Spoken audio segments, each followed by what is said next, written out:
السلام عليكم ورحمة الله وبركاته. نحمد الله العلي نصلي ونسلم على رسوله الكريم أما بعد. قال الله سبحانه وتعالى في القرآن العظيم والفرقان المجيد بعد أعوذ بالله من الشيطان الرجيم بسم الله الرحمن الرحيم. إنما الصدقات للفقراء والمساكين والعاملين عليها والمعلقة قلوبهم وفي الرقاب والغارمين في سبيل الله وابن السبيل فريضة من الله. صدق الله العظيم. وقال نبينا محمد صلى الله عليه وسلم في حديث الشريف: من أدى زكاة ماله فقد ذهب عنه الشر. أو كما قال صدق رسول الله صلى الله عليه وسلم. புகழனைத்தும் எல்லாம் வல்ல அல்லாஹ் ஜல்லஷானஹு வ தஆலா ஒருவருக்கே உரித்தாகட்டும். ஸலாத்தும் ஸலாமும் உயிரினும் உயிரான, உயிரை விட மேலான அருமை நாயகம் முஹம்மது ரசூலுல்லாஹ் ஸல்லல்லாஹு அலைஹி வஸல்லம் அவர்கள் மீது, அவர்கள் பரிசுத்த குடும்பத்தார்கள், உத்தம சத்திய சஹாபாக்கள், தாபியீன்கள், தபவு தாபியீன்கள், வலிமார்கள், சுஹதாக்கள், நாதாக்கள், சாலிஹீன்கள், பெரியோர்கள், நல்லோர்கள், இமாம்கள், இந்த ஜும்மா நன்னாளில் ரமலானில் இருக்கக்கூடிய நம் அனைவருக்கும் அல்லாஹ்வின் அன்பும் பேரருளும் என்றென்றும் நிறைவாக உண்டாகட்டுமாக. ஆமீன். கண்ணியமிக்க அல்லாஹ்வின் நல்லடியார்களே, பெரியோர்களே, அல்லாஹ்வுடைய மாபெரும் கிருபையால் புனிதமிக்க இஸ்லாமிய மாதங்களில் சிறந்த மாதமான பரக்கத்துக்கள், நன்மைகள், அவருடைய பொருத்தம், நிறை நெருக்கம், இது அனைத்தையும் வாரி வழங்கக்கூடிய சிறந்த மாதத்தில் நாம் இரண்டாவது ஜும்மாவிலே இருக்கிறோம். வாழும் காலமெல்லாம் லா இலாஹ இல்லல்லாஹ் முஹம்மது ரசூலுல்லாஹ் என்கிற கலிமாவின் அடிப்படையில் வாழ்ந்து மரணிக்கின்ற பொழுதும் அந்த உன்னத கலிமாக்களை முடிந்தவர்களாம். வாழும் காலமெல்லாம் அல்லாஹ் ரசூலுக்கு கட்டுப்பட்டு கீழ்ப்படிந்து ஷரீஅத்தின் அடிப்படையில் வாழ்பவர்களாம். எதையெல்லாம் விட்டு அல்லாஹ் ரசூல் தடுத்தார்களோ, தடுத்திருக்க சொன்னார்களோ, அது அத்தனையும் விட்டு அறவே விலை இருக்கக்கூடியதாம். வாழும் காலமெல்லாம் மருத்துவமனை செலவுகள், சிரமங்கள் இல்லாத ஆரோக்கியமான, சரீர சுகமான, இன்பமான வாழ்வினையில் வாழும் காலமெல்லாம் வானம் பூமியினுடைய ஆபத்துக்களை விட்டு அல்லாஹ் நம்மை பாதுகாப்பதற்காகும்.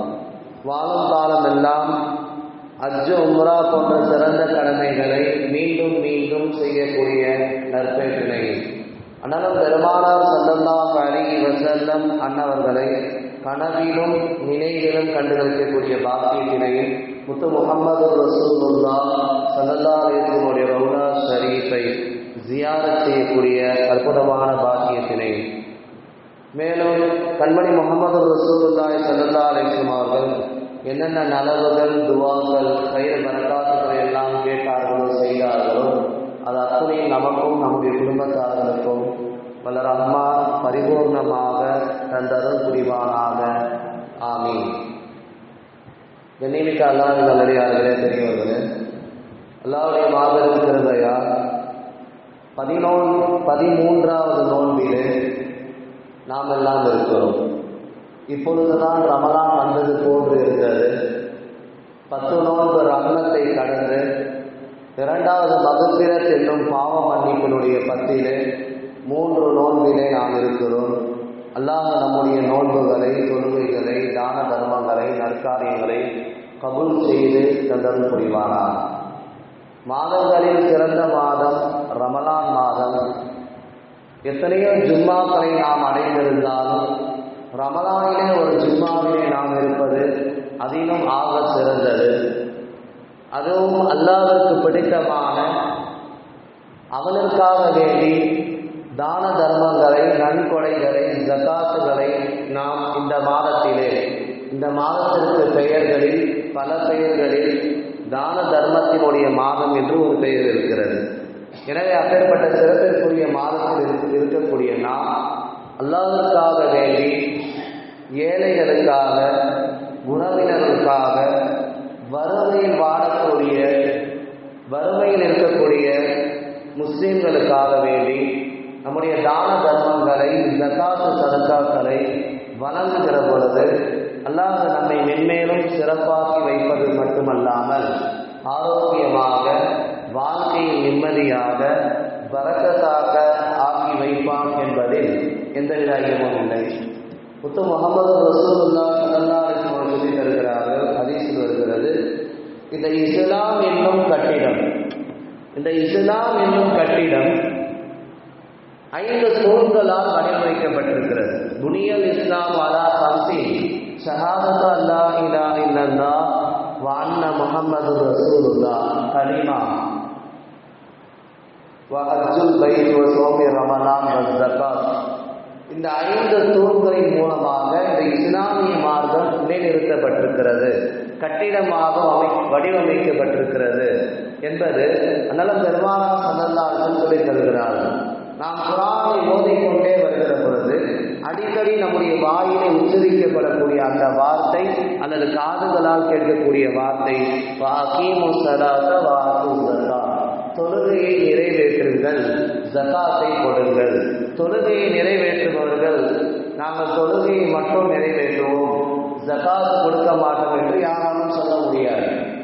ஜகாத்து கொடுப்பவர்கள் ஜகாத்தை மட்டும் நாங்கள் கொடுப்போம், தொழுகையெல்லாம் எங்களால் சொல்ல முடியாது என்று யாராலும் சொல்ல முடியாது. ஒரு முக்மீனான ஆணும் பெண்ணும் பருவ வயதை அடைந்து அவருடைய வாழ்க்கையில் 1 வருடம் பூர்த்தியாகி ஒரு 50,000 ஒரு 40,000க்கும் மேற்பட்ட தொகைகள் கையிலே இருக்குமானால் எல்லா தேவைகளும் போக, அத்தியாவசிய தேவைகளை போக, வீடு, சொத்து, சுகம், காரு எல்லாம் போக சும்மா ஒரு 40,000 பணம் உங்களிடம் இருக்கிறது என்று சொன்னால் அவர்கள் கண்டிப்பாக ஜகாத்து கொடுக்க வேண்டும் என்பதாக அல்லாஹ் நமக்கு கடமையாக்கியிருக்கிறார். ரசூலுல்லாஹி ஸல்லல்லாஹு அலைஹி வஸல்லம் சொல்லி தருகிறார்கள். மதீனாவுக்கு போன 10 ஆண்டுக்கு முன்பாக மதீனாவில் 2வது வருடம்தான் ஜகாத்தை கடமையாகும். ஆனால் அல்லாஹ் சஹாபா பெருமக்களை, அண்ணன் பெருமானா ஸல்லல்லாஹு அலைஹி வஸல்லம் அவர்களை மக்காவில் இருக்கக்கூடிய அந்த 10 ஆண்டுகளில் ஜகாத்துடைய அந்த ஆயத்துக்கள் இறங்குற போது அவர் ஆயத்தமாக்குகிறான், அவருடைய உள்ளங்களிலே போடுகிறான். நீங்கள் தொழுகையை பேணுதலாக தொழுவுங்கள், ஜகாத்தை முறையாக நிறைவேற்றுங்கள் சொல்லப்பட்டுச்சு. மக்கால இருக்கிற பொழுது அப்போலாம் அவங்க ஜக்காத்ல என்னன்னு தெரியாது. அது எப்படி கொடுக்கணும், யாருக்கு கொடுக்கணும், எவ்வளவு கொடுக்கணும், எந்த மாதத்தில் கொடுக்கணும் என்பது குறித்தெல்லாம் தெளிவாக வரவில்லை. ஜக்காத்தை முஃமின்கள் தொழுகையை நிறைவேற்றுவது போல் ஜக்காத்தை நிறைவேற்றுவார்கள் என்பதாக புரிந்து கொண்டார்கள். அதற்கு பின்னால் மதீனாவுக்கு வந்த பெருமான் ஸல்லல்லாஹு அலைஹி வஸல்லம் ஜக்காத்து கடமையாக்கப்பட்ட பின்னால் ஜக்காத்து யாருக்கு எவ்வளவு கடமை, எப்பொழுது கடமை, யார் யாருக்கு எவ்வளவு கொடுக்க வேண்டும், எதிலிருந்து கொடுக்க வேண்டும் என்பது குறித்தெல்லாம் தெளிவான விளக்கங்களை அண்ணன் பெருமானா ஸல்லல்லாஹு அலைஹி வஸல்லம் சொல்லி தந்தார். எனவே புனித ரமலானில் பயணிக்கக்கூடிய நாம் நம்முடைய தான தர்மங்களை, சதகா ஜகாத்துகளை கண்டிப்பாக ஏழைகளுக்கு நாம் கொடுத்தாக வேண்டும். குறிப்பாக முஸ்லீம்களுக்கு, முஸ்லீமான ஏழை எளிய மக்களுக்கு, வறுமை கோட்டில் உள்ளவர்களுக்கு நாம் கொடுப்பது கட்டாய கடமை. ஏனென்று சொன்னால் அல்லாஹ் ஜல்லஷானஹு திருமறையிலே பல்வேறு இடங்களில் நீங்கள் தொழுகையை நிறைவேற்றுங்கள், ஜகாத்தை கொடுங்கள் என்று சொல்லிக்கொண்டே இருப்பார். அது மட்டுமல்ல, இந்த தான தர்மங்களுக்கு 3 பெயர்கள் உண்டு. ஒன்று நாமெல்லாம் சொல்லக்கூடிய ஜகாத், இன்னொன்று அல்லாஹ் பயன்படுத்துகிற வார்த்தை சதகா, 3வது ஹக், உரிமை, கடமை, ரைட். இந்த வார்த்தைக்கு அல்லாஹ் பயன்படுத்துகிறான். சதகானாலும் ஜகாத்து தான், ஜகாத்துனாலும் ஜகாத்து தான், ஏழை வரியை நிறைவேற்றுவது. அதே போன்ற ஹக்கு, உரிமை, ஏழைகளுடைய தொகை நம்மிடம் இருக்கிறது, அது அவர்களிடம் கொண்டு போய் சேர்க்க வேண்டும் என்பதாக அல்லாஹ் குறிப்பிட்டு காண்பிக்கிறார். ஏன்னா காரண காரியங்கள் நமக்கு வேண்டும். காரண காரியங்களை ஏற்படுத்துவோம் அல்லாஹ். ஒருவரிடம் உணவு நிறைய இருக்குது, பசிச்சாதான் அவர் உணவு உண்ண முடியும். நல்லா கவனிக்கணும். ஒருத்தர் அவரால் உணவு வாங்க முடியும், வீடு பங்களா வாங்க முடியும், மெத்தைகள் இருக்கிறது படுக்கிறதுக்கு, தூக்கம் அல்லாஹ் கொடுத்தாலும் அவர் தூங்க முடியும். பசி இருக்கிறது, சொத்து சுகமெல்லாம் இருக்கு, உணவு இருக்கு, ஆனால் பசி எடுத்தாதான் சாப்பிட முடியும். எனவே இந்த விஷயங்களை காரண காரியங்களை அல்லாஹ் வைத்திருக்கிறான். உலகத்திலே வறுமையானவர்களை அல்லாஹ் படைத்திருக்கிறான், பணக்காரர்களை அல்லாஹ் படைத்திருக்கிறான். இந்த பொருளாதார முக்கிய நோக்கமே எந்த மார்க்கத்திலும் சொல்லப்படாத ஒரு பொருளாதார நோக்கம். உங்களுடைய பணக்காரர்களிடம் மட்டும் உங்கள் பணம் காசுகள் சுத்த வேண்டாம், அது ஏழைகளுக்கு கண்டிப்பாக போய் சேர வேண்டும் என்பதாக அல்லாஹ் சொல்லி காட்டுகிறான். இதுதான் வறுமை ஒழிப்பு திட்டம். நிறைய பேர் வறுமை ஒழிப்பு திட்டம் பேசுகிறாங்க. வறுமையை ஒழிக்க முடியாது, அது அல்லாஹ்வுடைய ஏற்பாடு. வறுமையை ஒழிக்க முடியாது, அது அல்லாஹ்வுடைய ஏற்பாடு. நோய் அது அல்லாஹ்வுடைய ஏற்பாடு. நோய் காலம் முழுக்க இருந்துகிட்டே தான் இருக்கும். அறியாமை காலம் முழுக்க இருந்துகிட்டே தான் இருக்கும். அதற்கு மாற்று ஏற்பாடு கல்வியை கற்கணும். ஒரு வறுமையில இருக்காரு, இல்லாதப்பட்டவராக இருக்கிறார், இருக்கப்பட்டவங்க அவருக்கு கொடுக்கணும். நோய் ஒரு நோய்வாய்ப்பட்டிருக்கிறார், அவர் அல்லாஹ் இடத்துல ஆசிரியத்தை கேட்கணும். எனவே ஒரு காரணத்துக்கு ஒரு காரணத்தை அல்லாஹ் வைத்திருக்கிறார், அதை சரியாக செய்ய வேண்டும். இல்லை என்று சொன்னால் அல்லாஹ் பிடித்து விடுவான். ஹக்கு இது உரிமை, ரைட்ஸு, கடமை. ஏழைகளுடைய பணம் பணக்காரர்களிடம் இருக்குது, அவங்க அவங்கள்ட்ட கொடுக்கணும். எப்படி சொல்றாங்க அல்லாஹ்?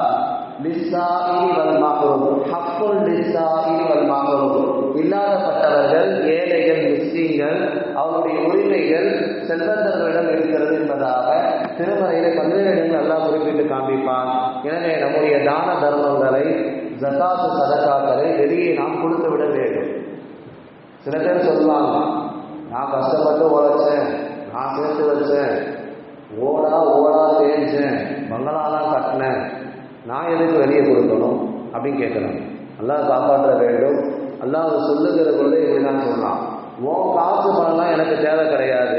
அல்லாஹ் எப்படி சொல்லுகிறான் பாருங்கள், நீ மாறில்லா இல்லதி ஆசாக்கும், நான் உனக்கு என்ன கொடுத்தனோ அதுல இருந்து நீ கொடு. உன் சொத்து சொன்ன எனக்கு தேவை கிடையாது, நான் தான் உனக்கே கொடுத்தேன். பங்களா கொடுத்தேன், காரு கொடுத்தேன், வீடு கொடுத்தேன், மனைவி கொடுத்தேன், மக்களை கொடுத்தேன், காசு பணம் கொடுத்தேன். கொடுத்ததே நான் தான், கொடுக்க சொல்றது நான் தான். நீ எப்படி உன்னுடைய பொருள் என்பதா நீ பேசுவா என்பதாக அல்லாஹ் கேள்வி எழுப்புகிறான். எனவே நன்கு இந்த பொருளாதார திட்டத்தை நாம் கவனிக்க வேண்டும். ஏழைகளுடைய வரியை கண்டிப்பாக நாம் செலுத்த வேண்டும். வெளியே போவது வெளியே போயாக வேண்டும், இல்லைன்னா வேறு வரையில கலெக்ஷன் நடக்கும். இதெல்லாம் என்ன பண்ணுவான், அல்லாஹ் எப்படி கலெக்ஷன் பண்ணணுமோ அதை வசூல் பண்ணணுமோ அப்படி டைரக்டா பண்ணிடணும். அப்போ ஹக்கு, அந்த உரிமை, ரைட்ஸை, மற்றவர்களுடைய உரிமைகளை நாம் கண்டிப்பாக கொடுக்க வேண்டும்.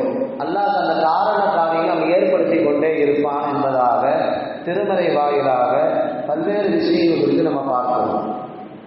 குர்ஆன்ல சொல்றான், அல்லாஹ் ஜகாத் ஒருத்தர் கொடுக்கலன்னா அவருக்கு என்ன தண்டனை? பணம், காசு, சொத்து சுகம், தங்கம், வெள்ளி எல்லாம் நிறைய வச்சிருக்கிறாரு, அவர் முறையா அவருடைய ஜக்காத்தை நிறைவேற்றுகிறார். அவன் சொல்ற அல்ல குர்ஆன் எப்படி பதிவு செய்யறாங்க பாருங்க, அல்ல மாதவோ அஸ்லதா, அவன் காசு பணங்களை எண்ணி எண்ணி வைத்துக் கொண்டே இருக்கிறான். வைகுண்டைக்குள்ளே மொத்தத்தை சுமந்தா அல்லது ஜம அமாறு வார்த்ததா, அவனுடைய காசு பணங்களை வார்த்ததா எண்ணி எண்ணி பார்க்கிறான். யஹ்சபு அல்ல மாதோ அஸ்லதா, அந்த காசு பணம் தான் அவனுக்கு நிரந்தரம் என்பதாக நினைக்கிறான். மனிதனுடைய அவன் என்ன நினைக்கிறான் அல்லாஹ் பேசுறான் பாருங்க. சொல்லிவிட்டு சொல்வான், கல்லா அப்படி அல்லப்பா, நீ அப்படி நினைக்காத, லைன்பதல்ல பின் உத்தமா, மொத்தத்தையும் நான் நெருப்புல எரிஞ்சிருவேன், நரகத்துல எரிஞ்சிருவேன். ஒமாதராக மல் உத்தமா, உத்தமான அது எப்படி இருக்கும், அந்த நரக நெருப்பு எப்படி இருக்கும்?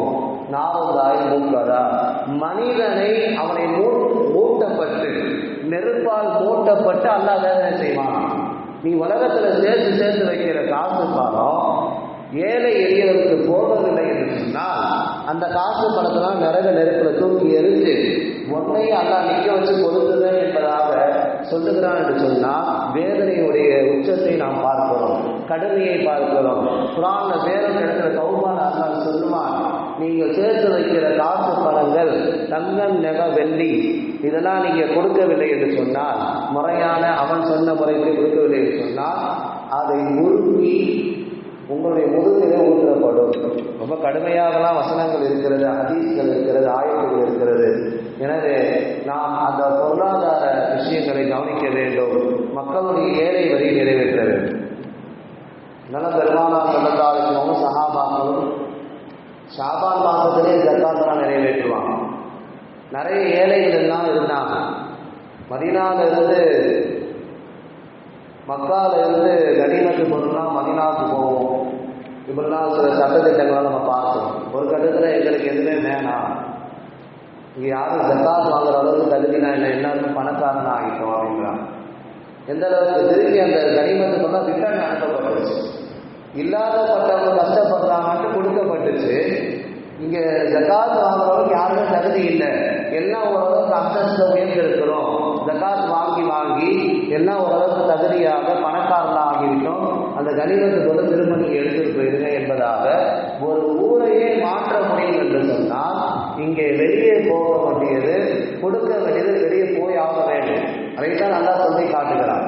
அவன் சொல்லுகிறது சொல்றான், என் காசுல இருந்து நீ கொடு, நான் உனக்கு எதை கொடுத்தனோ அதை நீ கொடு என்பதாக தெளிவாக ரப்பு தஆலா பதிவு செய்து தருகிறான். நன்கு யோசித்து நாம் சிந்தனையை அதில் புகுத்த வேண்டும். ஏன்னா இன்னைக்கும் கஷ்டப்படுற நிறைய ஏழை எளிய மக்கள் இருக்கிறாங்க. பணக்காரர்கள் பணக்காரர்களாகவே இருக்கிறார்கள், ஏழைகள் ஏழையாகவே இருந்து கொண்டு இருக்கிறார்கள். இங்கே ஜக்காத்தினுடைய அந்த வறுமை ஒழிப்புக்கு நோக்கம் என்னன்னா, ஏழையா இருக்கிறவங்க கொஞ்சம் ஒரு முன்னேற்ற பாதைக்கு வர வேண்டும். இதான் டெஸ்ட், எல்லாம் டெஸ்ட் பண்றான். நீ கொடுக்குறியா, நான் உனக்கு கொடுக்குறேன், நீ கொடுக்குறியா என்பதான் எல்லாம் டெஸ்ட் பண்ணி பார்க்கலாம். காரண காரியங்களை வைத்து நீ கொடுக்குறியா இல்லையா. ஏன்னா அல்லாஹ் நினைச்சாலும் வறுமை இல்லாத நாடாக ஒரு துனியா உருவாக்க முடியும். அல்லாஹ் நினைச்சாலும் எல்லாத்தையும் பணக்காரர்களாக ஆக்க முடியும். இங்க பணக்காரர்களும் படைக்கப்பட்டிருக்கிறார்கள், ஏழையும் படைக்கப்பட்டிருக்கிறார்கள். நோக்கம் என்ன? பணக்காரர்கள் ஏழைகளுக்கு கொடுக்கிறார்களா இல்லையா, நீ கொடுக்குறியா இல்லையா அல்லாஹ் பார்க்கிறான். அல்லாஹ் சோதனை செய்கிறான். இந்த உலகம் என்பதே சோதனை தான். சோதனையில் நாம் வெற்றி கொள்ள வேண்டும், சோதனை களத்தில் களமாட வேண்டும் என்பதுதான் இங்கே மார்க்கத்தினுடைய நோக்கமாக இருக்கிறது. எனவே உங்களுடைய தான தர்மங்களை அல்லாஹ் ரசூலுக்காக, மார்க்கத்திற்காக, கஷ்டப்படுகிற ஏழை எளிய மக்களுக்காக கொடுத்து விட வேண்டும் என்பதுதான் இந்த ஜக்காத்துடைய நோக்கமாக இருக்கிறது. அதே போன்று குர்ஆனிலே அல்லாஹ் வேறொரு இடத்திலே பேசுவான், ஜக்காத்தை நீங்கள் மடையர்களுக்கு கொடுக்க வேண்டாம், வலா துஅது சுபஹாஅ அம்வாலஹும்.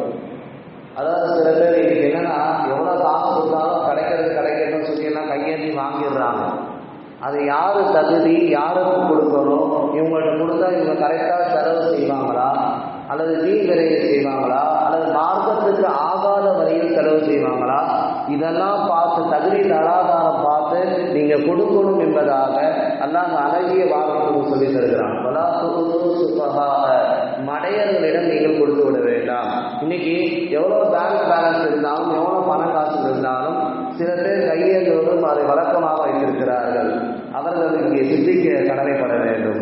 அல்லாஹ் ரசூல் சொல்லுகிறார்கள், இல்லாதப்பட்டவர்களுக்கு இது போய் சேர வேண்டும். முஸ்லீமான ஏழை எளிய மக்கள், வறுமை கோட்டத்துக்கு கீழாக உள்ளவர்கள், நடுத்தர மக்கள், சில பேர் கேட்கறதுக்கு வெட்டப்படுவாங்க, சொந்தக்காரங்களா இருக்கிறோம் தருவாங்களா, அந்த மாதிரி நினைக்கிறாங்க இல்லையா. உங்களுக்கு பார்த்தாலே தெரியும். இன்னைக்கு யார் யார் எவ்வளவு ஜக்காத்து கொடுக்கணும் உங்களுக்கு தெரியும், யாருக்கு கொடுக்கணும் என்பதாக உங்களுக்கு தெரியும். பல சட்டத்திட்டம் ஏற்கனவே சொல்லியிருக்கிறோம். எனவே நம்முடைய தகுதி தராதாரம் பார்த்து, நம்முடைய ஒரு வருடம் கழித்து சந்திரன் கணக்குப்படி வைத்து, பிறை கணக்குப்படி வைத்து, வெள்ளியை மையமாக கொண்டு 612 கிராம் அதை மையமாக வைத்து கணக்கு பண்ணி, இன்னைக்குள்ள வெள்ளி ரேட் என்னன்னு கணக்கு பண்ணி நம்ம கண்டிப்பாக நம்முடைய ஜக்காத்தை நிறைவேற்ற கடமைப்பட்டிருக்கிறோம். கண்டிப்பாக நிறைவேற்றுங்கள். அல்லாஹ் மற்றற்ற பரக்கத்தை தருவான். அல்லாஹ் குர்ஆன்ல 8 பார்ட்டி சொல்றோம். இன்னமா சதகாத்து லில் ஃபுகராஇ வல் மசாகீன், ஏழைகள், மிஸ்கீன்கள், உறவுக்காரர்கள், கடன் பற்றவர்கள், மார்க்க கல்விக்காக படிக்கக்கூடியவர்கள், அல்லாஹ்வுடைய பாதையில் போகக்கூடியவர்கள், இவங்களுக்கெல்லாம் நீங்கள் ஜகாத்து கொடுப்பது பரிலத்தம் இல்லாதா, அது கட்டாய கடமை, நீங்கள் நிறைவேற்றுங்கள். சுதந்திர அம்பாவை துத்தீரக்கும் நீங்கள் உங்களுடைய பொருள் காசுகளை பணம் காசுகளை செலவு செய்தால் அது உங்களை சுத்தப்படுத்தும், உங்கள் உள்ளத்தை சுத்தப்படுத்தும், உங்கள் குடும்பங்களை சுத்தப்படுத்தும் என்பதாக அல்லாஹ் பல்வேறு இடங்களில் சொல்லிக்கொண்டே போகிறார். காரணம், நம்முடைய ஜகாத்தை நாம் நிறைவேற்ற வேண்டும். சில பேர்லாம் சொல்றாங்க, நம்ம எதுக்கு நிறைவேற்றணும், நான் கஷ்டப்பட்டு சம்பாதிச்சா வச்சேன், எல்லாம் தான் சொல்றான், நான் தான் உனக்கு கொடுத்தேன், நீ கொடுப்பா, நீ கொடுத்தீங்கன்னா உனக்கு பறக்கத்து, உனக்கு நோய் நொடி வராது, உனக்கு செல்வத்துக்கு பாதுகாப்பு, இல்லைன்னா நான் வந்து என்ன பண்ணுறேன். அதீசில் அண்ணன் பெருமானா சல்லாசம் சொல்லுகிறார்கள், மனாத்தா ஜகாத்த மாலினி பக்கத்து ஜகாத்தானு ஷர்ரு. யார் தன்னுடைய ஜகாத்தை சரியான முறையில் நிறைவேற்றுகிறார்களோ அவருக்கு ஏற்கனவே ஏதோ முசீபத்து வர வேண்டியது இருந்துச்சு, அல்லாஹ் அதை நீக்கி விடுவான். எப்படி சொல்றான் பார்த்தீங்களா? ஷார்ட்டாக அவங்க புரிகிற மாதிரி சொல்லணும்னா, நம்முடைய அழுக்குகள் எல்லாம் வெளியே போக வேண்டும். அவசரம் சொன்னால் மக்களுடைய அழுக்கு வெளியே போக வேண்டும் என்பதாக நாம் மார்க்க பிக்கிறாவது பார்க்கிறோம். எனவே அல்லாஹ் ஜல்லஷானுதால சொன்னது போல, அண்ணலம் பெருமானா சல்லாஹ் வழிகாட்டியது போல உங்களுடைய தான தர்மத்தை கண்டிப்பாக நிறைவேற்ற வேண்டும். அந்த 8 பேர் இவங்களுக்கு தான் நம்ம கொடுக்கணும். யார் யாருக்கு கொடுக்கக்கூடாது? தந்தை குருவு வழியாக, புசூல் வழியாக 2 விஷயம் இருக்கு. தந்தை, தாத்தா, பாட்டனார், முப்பாட்டனார், இந்த வழியில் யாருக்குமே கொடுக்கக்கூடாது. இந்த பக்கம் புசூல், இந்த பக்கம் பாருங்க, தன்னுடைய மகன், பேரன், அவனுடைய மகன், பேத்தி, இப்படிலாம் கொடுத்தனா நம்ம குடும்பத்துக்குள்ள தான் சுத்தம். எனவே இந்த வழியில் நீங்கள் கொடுப்பது அது கூடாது, அது ஏழை எளிய மக்களுக்கு போக வேண்டும் என்பதாக மார்க்க அறிஞர்கள் நமக்கு தெளிவான விளக்கங்களை சொல்லித் தருகிறார்கள். ஒரு கணவன் மனைவிக்கு ஜகாத் கொடுக்கக்கூடாது, ஒரு மனைவி கணவனுக்கு ஜகாத் கொடுக்கக்கூடாது. உங்களுடைய ஜகாத் பணங்களை பள்ளிவாசல் கட்டக்கூடாது, உங்களுடைய ஜகாத் பணங்களை கஞ்சி காக்கக்கூடாது. இதெல்லாம் நம்ம வருஷம் சொல்ற சட்டங்கள். காலி மனைகள் இருக்கிறது. ஒருவர் மனம் வாங்கி போட்டுக்கிறாரு, அவரே அந்த வீடு கட்டி மறுபடியும் வருவாருன்னா அதுக்கு பிரச்சனை இல்லை, அதுக்கு ஜகாத் கொடுக்க தேவையில்லை. மனம் வாங்கி போட்டு சரியான ஒரு ரேட்டு வரும்போது விற்கலான்னு வச்சிருப்பாரு, இன்வெஸ்ட்மெண்ட், ஒரு பணம் காசுக்காக வேண்டி. அந்த மாதிரி உள்ள காலி மனைகளுக்கு கண்டிப்பாக ஜகாத் செலுத்த வேண்டும் என்பதாக மார்க்க அறிஞர்கள் சொல்லித் தருகிறார்கள். ஒருவர் வந்து நிறைய காசு மனம் சேர்த்து வச்சிருப்பாரு, எப்படியாவது நான் அஜ்ஜுக்கு போகணும் என்பதாக. அஜ்ஜுக்கு போகிற வரைக்கும், அவருக்கு அது முடிவாகிற வரைக்கும், கன்ஃபார்ம் வரைக்கும் ஜகாத் கொடுத்து தான் வரும். ஒருத்தர் ஏழை கும்பலுக்காக காசு மனம் சேர்த்து வச்சுக்கிட்டே வருவார். அந்த திருமணம் ஆகி முடிக்கிற வரைக்கும், முடிக்கிற முன்னாடி வரைக்கும் அவர் ஜகாத் கொடுத்துக்கிட்டே தான் வர வேண்டும். இப்படி நிறைய சட்ட திட்டங்களை மார்க்க அறிஞர்கள் நமக்கு அல்லாஹ் ரசூல் சொன்னதை ஆய்வு செய்து நமக்கு சொல்லி தருகிறார்கள். ஒன்று, தங்கம் வெள்ளியை வைத்து ஜகாத் கொடுக்க வேண்டும் ஆபரணங்கள் விஷயத்தில். 2வது, விவசாயத்தில் நாம் ஜகாத் கொடுக்க வேண்டும். 3வது, கால்நடைகளில் ஜகாத் கொடுக்க வேண்டும். ஒருவர் 40 ஆடு வச்சிருந்தாருன்னா ஒரு ஆடு ஜகாத் கொடுக்கணும். விவசாயம் நம்ம என்ன அறுவடை செய்கிறோம் அதை வைத்து கணக்கு பண்ணி நம்ம ஜகாத் கொடுக்கணும். அதே போன்று இறுதியாக வியாபார பொருட்கள், வியாபார சரக்குகள் இருந்தால் அதன் மூலமாக ஜகாத் கொடுக்க வேண்டும். இப்படி 4 கேட்டகரியாக நமக்கு சொல்லித் தருகிறார்கள்.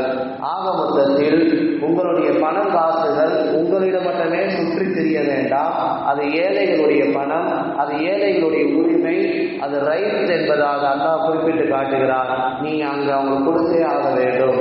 அவர்கள் கஷ்டப்படுகிறார்கள், கேட்க வெட்கப்படுகிறார்கள், சில பேர் வெளியவே சொல்ல மாட்டாங்க, ஆனா வறுமையில இருப்பாங்க. அந்த மாதிரி யாரும் பார்த்து நீங்க இல்லாதப்பட்டவங்களை கொடுத்து உதவுங்க என்பதாக அதனால பெருமானா சொல்லதாக சொல்லித்தராங்க. என்னன்னா, மனுஷனுக்கு வந்து மனசு வராது. எவ்வளவுதான் சொத்து சொத்து இருந்தாலும், கோடி கணக்காக இருந்தாலும், பேங்க் பேலன்ஸ் இருந்தாலும், அந்த மனசு நப்சு செய்தான் அவன் கொடுக்க வர மாட்டான். எனவே கொடுத்து ஆக வேண்டும் என்பதை தான் அல்லாஹ் ரசூல் நமக்கு சொல்லி காட்டுகிறார்கள். கொடுத்தால்தான் உனக்கு நிம்மதி, கொடுத்தால்தான் உனக்கு பரக்கத் என்பதாக வருகிறது. அல் இன்ஃபாகு ஃபீ மாலிஹி, ஒருவர் மார்க்கம் சொன்ன முறைப்படி ஜகாத்தை கொடுத்து விட்டார் என்று சொன்னால் அல்லாஹ் அவருடைய மற்ற பொருட்களுக்கு கேரண்டி கொடுக்கிறான். முதல் செய்தி, அல்லாஹ் கொடுத்த பொருட்களில் இருந்து, செல்வங்களுக்கு காசு பணங்களிலிருந்து கரெக்டாக அவர் ஜகாத்தை நிறைவேற்றி விட்டார் என்று சொன்னால் அவருடைய மொத்த பொருட்களுக்கு அல்லாஹ் கேரண்டி தருவான், இல்லைன்னா இல்லை. ரெண்டாவது, அல் பரக்கத்து ஃபில் மால், வெளியே போக வேண்டியது போய்விட்டது என்று சொன்னால் உள்ள பரக்கத் வந்துடும். பரக்கத் அல்லாஹ் பல வகையில் வச்சிருக்கிறான், அது ஒரு நிம்மதியா ஒரு இன்பகரமாக இருக்கும். மூன்றாவது, அது இஸ்திமாலு ஃபில் கைர், அடுத்து அவர் செலவு செய்கிற பொழுது நன்மையான காரியங்களுக்கு மட்டுமே செலவு செய்வார், நன்மையான காரியங்களுக்கு மட்டுமே செலவு செய்வார். அடுத்து அல்லாஹ் சொல்லுகிறான், அவருக்கு கபர்ல வேதனை இருக்கான் என்பதாக பார்க்கிறோம். அல்லாஹ் நோய் நொடியை நீக்குகிறான் என்பதாக பார்க்கிறோம். இப்படி பல்வேறு விஷயங்கள் நல்ல பெருமாளா சல்லாசம் சொல்றாங்க. சத்தியமிட்டு சொல்லுகிறார்கள், நீங்கள் உங்கள் பணம் காசுகளை வெளியே கொடுப்பதால், ஜக்காத்தை நிறைவேற்றுவதால் உங்களுடைய பொருட்கள் ஒருபோதும் குறைவதில்லை. நீங்கள் உங்கள் பணம் காசுகளை வெளியே கொடுப்பதால், ஜக்காத்தை நிறைவேற்றுவதால் உங்களுக்கு எந்த நோய் நொடியும் வராது என்பதாக அண்ணலம் பெருமானா சல்லாசம் சொல்லி காட்டுகிறார்கள். இப்போ அல்லாஹ் என்ன பண்ணுறான், குர்ஆன்ல 15ஆம் ஜுஸ்ல வருது, ஹஸாயின ரஹ்மத் ரப்பி, என்னுடைய ஹஸானா முழுக்க உங்கள்கிட்ட நான் கொடுத்தாலும் இவன் என்னதுமா பண்ணுவான், செலவு செய்யறதுக்கு பயப்படுவான். எங்கே என்னுடைய காசு பணம் குறைஞ்சிருமோ. அல்லாஹ் சொல்றான், வான பூமி ரப்புடைய ஹஸானா. எப்படி சொல்லலாம் பாருங்க, என்னுடைய ஹஸானா முழுக்க உங்கள்கிட்ட கொட்டி கொடுத்தாலும் இவன் என்ன பண்ணுவான், செலவு செய்யறதுக்கு பயப்படுவான். காரணம், இவனுக்கு குறைந்து விடும் என்பதாக. அல்லாஹ் வேடிக்கையாகவும் சொல்லுகிறான், நகைச்சுவையாகவும் சொல்லுகிறான், கொடுக்கவில்லை என்றால் தண்டனையும் சொல்லி காட்டுகிறான். எனவே சிறப்பான ரமலான் மாதத்திலே நாம் இருக்கிறோம், தான தர்மங்களுடைய மாதத்திலே இருக்கிறோம். எப்படி செலவு செய்ய வேண்டும், எப்படி ஜக்காத்தை கொடுக்க வேண்டும், யார் யாருக்கெல்லாம் கொடுக்கணும், எதிலிருந்து கொடுக்கணும், எப்படி சதவீதம் வெள்ளியை வைத்து கணக்கு பண்ணி கொடுக்கணும் என்பது குறித்தெல்லாம் தெளிவாக நாம் சொல்லியிருக்கிறோம். அல்லாஹ்வுடைய அந்த கடமையை சரியான முறையில் நிறைவேற்றணும் என்று சொன்னால் அல்லாஹ் இதற்கு தனிப்பட்ட சிறப்பு வாய்ந்த சொர்க்கங்கள் எல்லாம், அந்தஸ்துகள் எல்லாம், நன்மைகள் எல்லாம் வைத்திருக்கிறான். எனவே தாராளமாக அந்த மார்க்க சட்டத்தை சரியான முறையில் பேணி கொடுக்க வேண்டும். சில பேர் என்னன்னா, குர்பானியாக இருந்தாலும் சரி, இந்த ஜக்காத்துடைய விஷயமாக சரி, குடும்பத்துக்கு ஒரு ஜக்காத் இவரே முடிவு பண்ணிக்கிறார், குடும்பத்திற்கு ஒரு ஆடு கொடுக்க முடிவு பண்ணிக்கிறாரு. நல்லா விளங்கணும், குடும்பத்தில் தந்தை 10 லட்ச ரூபா காசு வச்சிருக்கிறாரு, மகனாரும் 10 லட்ச ரூபா காசு வச்சிருக்காருன்னா 2 பேருமே ஜக்காத் கொடுக்கணும். எத்தனை பேரெல்லாம் வைத்திருக்கிறார்களோ அத்தனை பேரின் மீது கடமை. இன்னைக்கு 10வது நம்ம என்ன நினச்சிக்கிறோம்னா, குடும்பத்துக்கு ஒரு ஜக்காத் கொடுத்துப்போம், குடும்பத்துக்கு ஒரு ஆடு குர்பானி கொடுத்துப்போம் என்பதாக முடிவு பண்ணிக்கிறோம். எல்லாம் காப்பாற்ற வேண்டும். அவன் முடிவு செய்து வைத்திருக்கிறான் யாருக்கு எவ்வளவு கொடுக்கணும். அது மரண சாசனமாக சொத்து விஷயமாக இருந்தாலும் சரி, கனிமத்து பொருளாக இருந்தாலும் சரி, இந்த ஜக்காத்துடைய விஷயமா இருந்தாலும் சரி, இந்தந்த பார்ட்டிக்கு இவ்வளவு கொடுக்கணும். 100க்கு 2.5% ஜக்காத்து வெளியே போய் ஆக வேண்டும். ஒருவருக்கு 10,000 ரூபா பணம் இருந்துச்சுன்னா 2,500 ரூபா கொடுக்கணும். எல்லா தேவையும் போக, கடன்கள் போக, அத்தியாவசிய தேவை போக, ஒரு வருடம் பூர்த்தியாகி ஒரு 40,000 ஒரு 50,000 பணம் காசு அவங்க சும்மாவே இருக்குன்னா அதுல இருந்து ஜக்காத் கொடுத்தாக வேண்டும். இல்லை என்று சொன்னால் அல்லாஹ் வேறு வழியில் ஏதாவது ஒரு நோயை கொடுத்தோ, ஒரு விபத்தை கொடுத்தோ, ஒரு ஆபத்தை கொடுத்தோ எப்படி வசூல் பண்ணணுமோ அல்லாஹ் வசூல் பண்ணிப்பான். எனவே சிறப்பான விஷயங்களை, நன்கு மார்க்க சட்டங்களை விளங்கி நாம் தான தர்மங்களை நிறைவேற்றணும்னு சொன்னால் அல்லாஹ்வுடைய பொருத்தத்தை பெற்ற மணமக்களாக நம்ம ஆகுவோம். எனவே மார்க்கத்தை விளங்குங்கள். குடும்பத்திற்கு ஒரு ஜக்காத்தோ அந்த குடும்பத்துக்கு ஒரு குர்பானை நீங்களே முடிவு செய்யாதீர்கள். அல்லாஹ் ரசூல் சொன்னது போல, மார்க்க சட்டம் சொன்னது போல சரியான முறையில் அவருடைய கடமையை, ஏழை வரியை நாம் நிறைவேற்றுவோம். ஏழைகளுடைய தேவைகளை நாம் நிறைவேற்றுவோம். அல்லாஹ் நமக்கு ஆஃபியத்தை கொடுப்பானாக, பரக்கத்தை கொடுப்பானாக, ரஹ்மத்தை கொடுப்பானாக. நாம் செய்த அமல்களை கபூல் செய்து அவனுடைய பொருத்தத்தை பெற்ற நன்மக்களாக அல்லாஹ் நம்மை சொர்க்கத்திலே நுழைவிப்பானாக. ஆமீன். வாகுறுதாவானா அல்ஹம்துலில்லாஹி ரப்பில் ஆலமீன்.